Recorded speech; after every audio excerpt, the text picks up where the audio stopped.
Әрбір жас азамат референдумның мәнін терең түсінуі тиіс.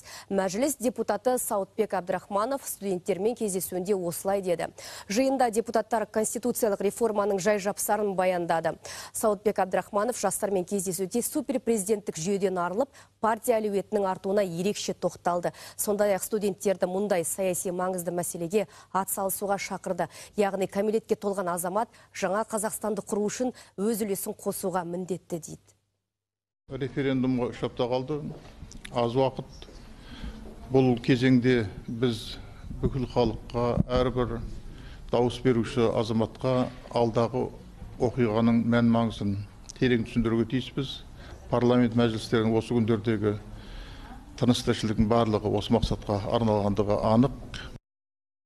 Референдум деген қалай өтеді, одан не өзгереді? Бұл сұрақ студенттерді де толғандыруда. Жастардың қосқан үні, үлесі Конституцияны қалай өзгертеді? Шәкірттер өздерін қызықтырған мәселені депутаттармен бірге талқылады. Референдумдардың барлықтарына қатысып жүрдім, қарап жүрдім, сараптап жүрдім.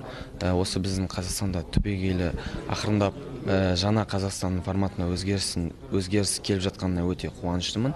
Бұл біздің жастарға деген көзқарастарын ояту және де патриоттық сезімдерін ояту жағынан үлкен бір серпіліс бергендей болды.